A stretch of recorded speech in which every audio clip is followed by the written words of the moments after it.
Pai bendito, nós glorificamos o Teu santo nome por tudo que aconteceu até aqui neste culto, porque pudemos sentir a manifestação, a operação, a atuação do Teu Santo Espírito. Os louvores encheram a nossa alma de alegria, encheram o nosso coração de renovo, de esperança, e a leitura da Tua Palavra vem nos chamar a atenção para este momento solene, esse momento tão importante na vida da igreja, porque o Senhor nos concede a honra de participarmos da mesa do Senhor. E nós queremos pedir agora, Senhor, que o que foi lido na Tua Palavra, o Teu Espírito Santo que inspirou, venha agora nos iluminar, nos dar entendimento, aplicar ao nosso coração, e que sejamos atentos àquilo que a Tua Palavra nos diz, aplicando à nossa vida os ensinos aqui contidos. Fala ao nosso coração, Senhor. Então somente o Senhor fale, para que somente o Teu santo e bendito nome seja glorificado em nossas vidas, na Tua igreja, nesta manhã. Em nome de Jesus oramos, Senhor. Amém. Amém. Alguns anos atrás, eu me lembro, Noemi e eu fomos ao Brasil para fazer as nossas visitas missionárias. E estávamos falando às igrejas do que Deus estava fazendo aqui no Canadá. E fomos convidados para um jantar de empresários, pessoas muito ricas, que gostariam de ouvir o trabalho no Canadá para ajudar a obra aqui. E Noemi e eu sempre costumamos chegar cedo nos lugares, e era num hotel muito chique. Nós chegamos cedo, e logo o introdutor nos levou para uma mesa bem à frente, num lugar de destaque. E eu falei: olha, eu acho que o senhor está nos confundindo, nós somos apenas missionários. E o nosso chefe, o pastor Valdemiro, talvez devia sentar aqui, ele ainda não chegou. Ele falou: aguarde um pouquinho, eu vou me certificar. E ele foi, e dali a pouco ele volta, e para nossa surpresa ele diz: o lugar é para vocês mesmo. Porque o coordenador do evento disse que a pessoa que está promovendo esse jantar diz que vocês são amigos pessoais dele, ele faz questão que vocês sentem à mesa com ele. O ticket era caro e nós recebemos de graça. Por isso eu até pensei que eu ia sentar num lugarzinho lá no fundo, né? Quando eu lembrei desta experiência que tivemos alguns anos atrás, me veio à mente justamente Mateus capítulo 26, versículo 26 a 29. Quando os discípulos sentaram à mesa com Jesus, a mesa que nessa meditação eu gostaria de chamar a mesa da graça de Deus. Sentaram à mesa e não pagaram por aquele jantar, não fizeram nada especial para que merecessem estar no jantar, não eram pessoas de destaques, eram simples pescadores, homens que vieram a Jesus, estavam começando a andar com Ele, não eram ricos nem importantes. Isso me fez pensar: por quê? Porque aquela mesa não era a mesa dos poderosos, mas dos humildes de coração.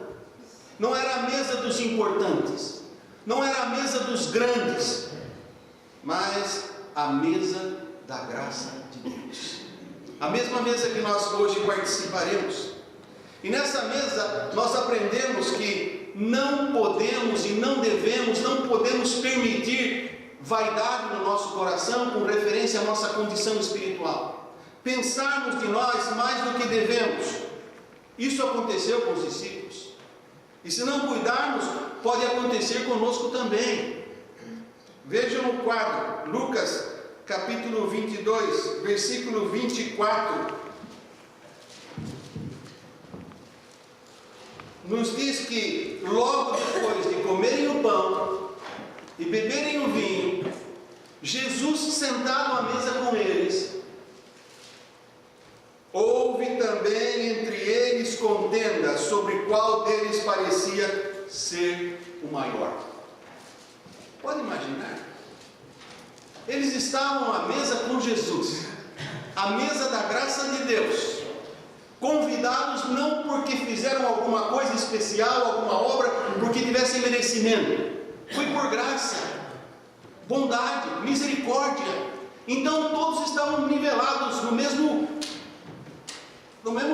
patamar. Ninguém era mais importante um com o outro. O único importante ali era Jesus. E eles se esqueceram de Jesus. Porque mesmo na presença de Jesus, começaram a discutir qual deles era o maior. Quem era o mais grande? Quem tinha lugar melhor no céu? E teve uma grande surpresa. Pois Jesus, atento a tudo, começou a lhes dizer que naquela noite ele seria entregue, que um a um dentre eles o abandonariam, que Pedro o haveria de negar 3 vezes, e Judas o trairia e o entregaria. Pode imaginar? Eu acho que naquela hora a cabeça de todos baixou, o semblante caiu. Todos que estavam comparando a grandeza, quem era mais importante, quem ia sentar à direita, à esquerda, quem ia sentar à direita do Senhor. Lembram-se que a mulher de Zebedeu, ela pediu pelos seus filhos: Senhor, eu quero pedir um favor, põe um filho meu no seu reino sentado à tua direita e põe outro à tua esquerda. Eles tinham essa mente, que aliás nós também. Por mais que nos cuidemos, vez por outra, sempre temos a inclinação de pensar que nós não somos assim tão maus. Nós estamos melhor do que a média. Esse é o modo de pensar humano. Resumindo em poucas palavras, estarem sentados à mesa com Cristo não tinha nada a ver com os feitos ou com a grandeza de nenhum deles, mas com quem eles conheciam. Foi a minha experiência com Noemi num simples jantar. E eu estava pensando, foi a experiência desses aqui também. Eles não pagaram pelo jantar, eles não eram nenhuma pessoa importante, ilustre, não tinham nenhuma grande obra para estar naquele jantar, mas eles eram amigos do que estava oferecendo, do que os convidou. É a ceia do Senhor? Sim, mas antes teve um jantar. Os irmãos estão falando: pastor, está confundindo ceia com jantar? Não estou não, porque eles comeram o jantar dos judeus, referente à Páscoa dos judeus, o jantar onde, no costume europeu também, ele molhava o pão no vinho e comia, não é? Eu, pelo menos, quando menino, na casa da minha avó e do meu avô, o pão feito em casa e o copo de vinho junto com a macarronada, e a gente molhava o pão e comia. Era costume, eu não sei vocês. E Jesus falou: aquele que mete o pão no vinho e molha e come, esse é o que me trai. Aquele que participa da Páscoa dos judeus e come o jantar dos judeus me trai. E foi isso. E Judas não ficou para a ceia. O que tem de fazer, fazem depressa. Ele saiu. A da nova aliança ele não participou, participou da velha. Então eu estou falando, Jesus convidou-os para onde prepararemos a Páscoa. Foi preparada uma Páscoa, a última, quando Jesus instituiu a ceia. Naquela Páscoa, Jesus não os convidou pelo que eles eram, mas pelo que viriam a ser por andar com Ele. Eu e você estamos aqui hoje não porque nós somos especiais, mas porque o nosso Deus é especial. Não porque nós tenhamos qualquer merecimento, mas a Bíblia diz pelos méritos de Cristo. Não porque nós fizemos grandes feitos, porque essa aqui não é a mesa dos grandes, é a mesa da graça de Deus, da misericórdia, daqueles que se fazem realmente pobres de espírito, humildes de coração, e chega à presença de Deus com humildade, não com vaidade de dizer: graças te dou, Senhor, porque não sou como os demais homens. Eu dizimo, eu faço isso. Lembra do fariseu no templo? E o publicano só dizia: tem misericórdia de mim, Senhor, pecador. E Jesus disse: qual dos dois foi aceito? O religioso que se achava melhor que todo mundo, ou o pecador que entrou no templo naquele dia e nem veio à frente? Ele disse que sentou lá no último banco, e lá no fundo ele dizia: sou pecador. Eu imagino que naquela hora, quando Jesus começou a mostrar a realidade deles, quando o semblante deve ter caído, eles também caíram em si. Tiveram a oportunidade de examinar os seus corações. Ainda que Paulo não tinha escrito, examine-se o homem, pois a si mesmo. Mas o que Paulo escreveu, ele falou, é o que eu recebi do Senhor. E certamente foi o que aconteceu no primeiro quadro, na primeira ceia que foi celebrada quando Jesus instituiu. Os discípulos caíram em si. E nós precisamos ter em mente que participar da mesa com Cristo é manifestação não da minha e da sua grandeza, não da minha e da sua espiritualidade, mas da misericórdia e da graça de Deus. Porque tem gente muito importante nesse mundo. Tem reis, governadores, presidentes, milionários, bilionários, trilionários, sei lá quanto. E se não for bebido no sangue do Cordeiro, não qualifica. E tem gente que às vezes não sabe nem escrever o nome, só sabe fazer o X. Mas se tem esse nome escrito no livro da vida, o novo nome lá na glória, ele faz parte, ela faz parte. Então é a mesa da graça de Deus, não da grandeza dos participantes. Jesus conhece o meu e o seu passado. Ele conhece o meu e o seu presente. Ele conhece o que vai na sua mente, o que vai no seu coração, aquilo que ninguém sabe, Ele sabe. Ele conhece o meu e o seu futuro. Jesus nos conhece intimamente, melhor do que nós mesmos.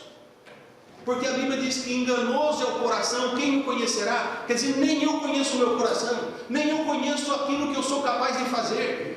Por isso eu preciso estar sempre andando com Jesus em humildade, pedindo que o seu Espírito me controle, que controle você, controle a cada um de nós, porque quando damos lugar à nossa natureza humana, até o homem mais manso se torna violento. Moisés era o homem mais manso que habitou na face da terra, e ele chegou o momento que ele se irou, e quando Deus falou, bate na rocha, fala a rocha, ele bateu na rocha, e aquela rocha, diz a Bíblia, representava Cristo. Então nós temos que saber que quando estamos em nós somos um perigo. Por isso que Paulo chegou e disse, não sou eu mais quem vive, Cristo que vive em mim. E assim nós temos que aprender. E eu creio que aquela experiência ali começou a mostrar a eles que nenhum deles era digno de sentar aos pés de Jesus, não à mesa, nem aos pés. E eu penso, nenhum de nós aqui também. Se analisarmos, nenhum de nós, todos somos pecadores. Mas Deus prova o seu amor para conosco em que Cristo morreu por nós, sendo nós o quê? Ainda pecadores. Ainda pecadores. Mesmo sabendo de quem somos e do que somos capazes quando não estamos debaixo da unção, da direção de Deus, Jesus, na sua graça, promete a cada um de nós nos dar o reino. Que assentaremos com Ele na ceia, no reino do seu Pai. Em Lucas 22, 29 e 30 diz, eu vos destino o reino como meu Pai me destinou. Quer dizer, assim como o Pai me deu, eu dou para vocês. Por quê? Porque nós somos irmãos de Jesus, irmãos por adoção. Ele é o Filho unigênito, nós somos filhos por adoção. E a Bíblia diz que por sermos filhos por adoção, somos co-herdeiros com Cristo das riquezas de Deus. Então, Jesus diz, eu vos destino o reino como meu Pai me destinou, para que comais e bebais à mesa no reino do meu Pai, e vos assenteis sobre tronos. É por isso que Colossenses capítulo 3 diz, quando Cristo se manifestar, também vós vos manifestareis com Ele em glória, não antes. Tem muita gente dizendo assim, o crente é cabeça, não é cauda, o crente determina, o crente tem poder. Poder só Deus tem. Isso é vaidade, é da carne, não é do Espírito. Nós temos que ir a Deus em humildade, suplicando, clamando, pedindo, porque Ele continua no trono. Mas Ele diz, naquele dia vocês sentarão, e vocês vão julgar as 12 tribos de Israel. Olha, Israel é o povo de Deus. Por quê? Paulo diz que a igreja é o novo Israel de Deus, remido pelo sangue do Cordeiro. A segunda lição de hoje, nesse texto que eu vejo, é que participar na ceia é um convite a mudanças.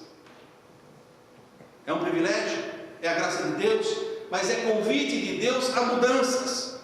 Esta presença do irmão, da irmã ao redor desta mesa é um convite à transformação, mudar o coração. Não podemos sair da mesa de Deus, da mesa do Senhor, na mesma condição que entramos, de maneira nenhuma. Deus nos convida a mudanças, mas para haver mudanças, não depende só de Deus. É necessário haver desejo de mudar.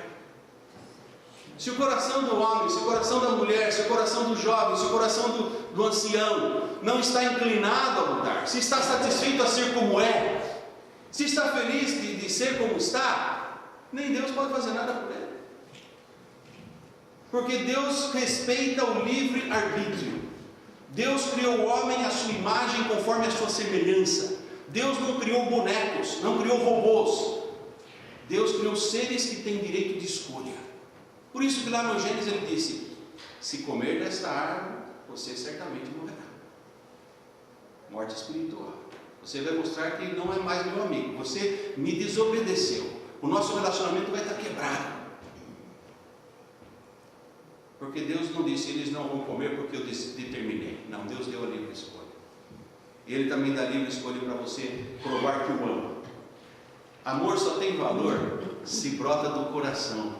Não pode forçar. Você não pode forçar sua esposa a te amar. Você não pode forçar seu marido a lhe amar. É alguma coisa que brota do coração. E com Deus é a mesma coisa. Deus não quer que você seja alguém que não tenha escolha. Deus quer o seu amor, mas no coração que realmente deseja mudar as coisas que não estão boas para agradar a Deus. E aqui está o manual, a Bíblia. Nela nós aprendemos como deve ser. Por isso que em 1 Coríntios capítulo 11, versículo 28, a Bíblia diz: examine-se, pois, o homem a si mesmo, e assim coma deste pão e beba deste cálice. Deus não quer que ninguém fique sem comer do pão e beber do cálice. Ao contrário, ele diz: examine-se e assim coma. Porque quando você examina debaixo da palavra de Deus e a unção do Espírito Santo, Deus vai lhe mostrar, porque o Espírito Santo convence do pecado, vai lhe mostrar o que não está bom. E se você é um crente verdadeiro, você vai pedir: perdoa-me, Senhor. Você vai se arrepender do seu pecado. E se você confessa, a Bíblia diz: se confessarmos os nossos pecados, 1 João 9, Ele é fiel e justo para nos perdoar os pecados, nos purificar de toda injustiça. Mas você precisa confessar. Ah não, mas Deus sabe tudo. Sabe, mas quando você e eu confessamos, nós estamos concordando que Deus é verdadeiro e nós mentirosos, que Deus é santo e nós pecadores. Mas quando eu digo: ah, Deus sabe, eu não preciso confessar, eu estou fechando os olhos para a minha situação e não estou sendo humilde para concordar com Deus que a sua palavra é verdadeira. Mas quando eu digo: Senhor, o Senhor está certo, eu pequei, me perdoa, Senhor, muda a minha vida, porque eu por mim mesmo tenho tentado todos esses anos, não consigo, eu preciso do Senhor. E é quando eu faço isso que Deus trabalha. Agora, como disse, a ceia convida a mudanças, mas para haver mudanças é preciso desejar mudar. Por isso Deus fala, é pessoal, Ele não impõe. Examine-se a si mesmo. Examine-se. O irmão já examinou, a irmã já examinou a sua mente e o seu coração. A mente, os pensamentos, o coração, os sentimentos. Como está a sua vida no interior com Deus? Já confessou os pecados a Deus? Nós temos também nesse texto uma promessa de Jesus. Jesus não só convidou os discípulos para a mesa da graça de Deus, e a nós hoje também, mas Ele nos promete que, em qualificando, nós participaremos da mesa da graça de Deus no céu. Esta mesa é uma lembrança, uma recordação do sacrifício de Cristo, mas também um aviso de que há uma ceia maior, as bodas do Cordeiro, quando todos estaremos, todos, sim, a Bíblia diz, todos que qualificam, E Jesus, no texto de hoje, explica qual é a maneira pela qual nos qualificamos. Ouçam o que diz novamente Mateus 26, de 26 até o 28.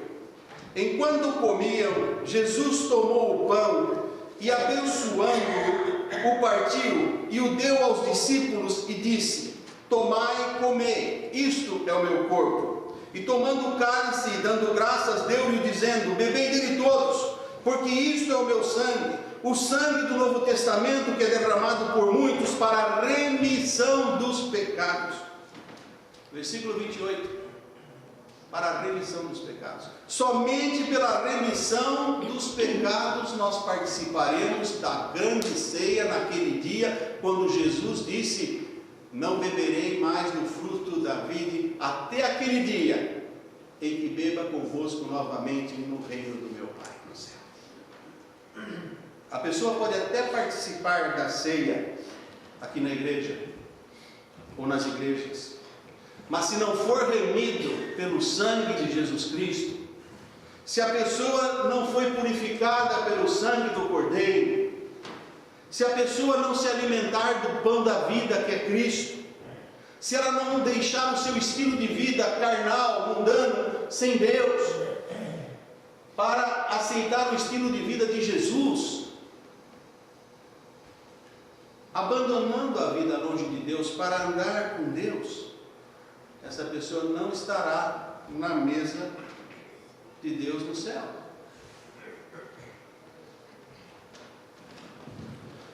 Jesus prometeu: até aquele dia em que o beba de novo convosco no reino de meu Pai. Mas ele fala que esta é a nova aliança para a remissão dos pecados de muitos. Somente os remidos.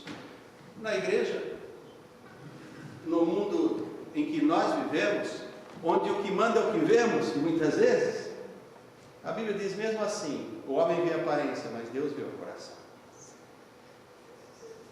Só o homem, só a mulher pode examinar a si mesmo e dizer: sim, eu estou em condições de participar da ceia ou não.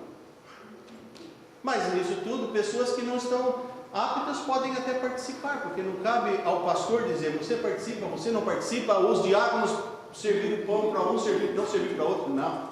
A Bíblia diz: examine-se a si mesmo, então como? Cada um é responsável. E pode ser que nisso tudo, muitas pessoas que nem estão preparadas e que nem entenderam direito, tomem. Somente que naquela não. Naquela só os remidos. Porque quando chegar na glória do Senhor, Ele não vai perguntar que igreja você frequentou, ou se seu pai era pastor, se seu pai era diácono, se seu pai era professor de escola dominical, se a sua avó foi missionária. Não. Vai ver se você tem o nome escrito no livro da vida, o sangue do Cordeiro, um novo nome na glória. Entra, queridos do meu Pai. Sobre o pouco foste fiel, sobre muito colocarei. Mas se não, Jesus disse, muitos dirão: Senhor, em teu nome fizemos maravilhas, em teu nome expulsamos demônios, em teu nome fizemos milagres. E Jesus vai dizer: apartai-vos de mim, nunca vos conheci. Porque no reino do céu não é lugar de grandeza. Porque o próprio rei disse: aprendei de mim, porque sou manso e humilde de coração. Quando o rei é manso, quem são os súditos para serem diferentes? Humilde. Como podemos entrar se as bem-aventuranças que já estudamos o ano passado começam com os humildes de coração? Toda entrada na presença de Deus é assim. Não é pelo que somos, mas pelo que Cristo fez, faz e continua fazendo por nós. E é assim que nós saímos da ceia do Senhor. Não porque o pão tem algum poder, não porque o sumo da uva tem algum poder, mas porque o poder de Deus se manifesta na fraqueza. Quando o crente se reconhece humilde, que ele está ali não porque ele merece, mas que é somente pela graça de Deus, que então ele sai daqui perdoado, ele sai espiritualmente renovado, para celebrar cada ceia que Deus permitir nesta vida, mas anunciando que Cristo virá e apto para participar da ceia, onde somente os salvos, somente os remidos participarão do céu. Portanto, meu irmão e minha irmã, não tome essa celebração como um acontecimento ritual de religião ou de igreja, que o pastor vem aqui e serve aos irmãos o pão e serve o cálice, e nós com isso lembramos do que Cristo fez na cruz, porque Ele realmente disse: fazer isto em memória de mim. Não é ritual, é alguma coisa muito maior, porque essa comunhão que aqui temos deve ser a expressão da comunhão verdadeira que vivemos, a experiência do dia a dia com Deus, a experiência do andar com Cristo, de vida que agrada ao Senhor, e não somente um ritual religioso que vai produzir um estado de graça, um sacramento que vai fazer você sair daqui mais santo do que depois que entrou. Não. O que faz você sair mais santo, mais santa e eu, do que quando aqui entramos, é o que a ceia do Senhor nos conduz a fazer: um exame pessoal, confissão, arrependimento do pecado, estar em sintonia, em concordância com Deus, que nós não queremos outra vida, senão a vida lavada no sangue do Cordeiro, não queremos outro alimento, senão o pão da vida que é Cristo para a nossa vida. Esse é o momento que Deus nos dá, e eu gostaria de convidar os queridos irmãos diáconos para chegarem à frente, para nos ajudar na celebração da ceia. Convidar o irmão Wagner para, no órgão, enquanto a ceia vai ser servida para a igreja, tocar o hino Adoro o Cristo Vivo, hino 136, e nós vamos louvar o Senhor. Nós vamos cantar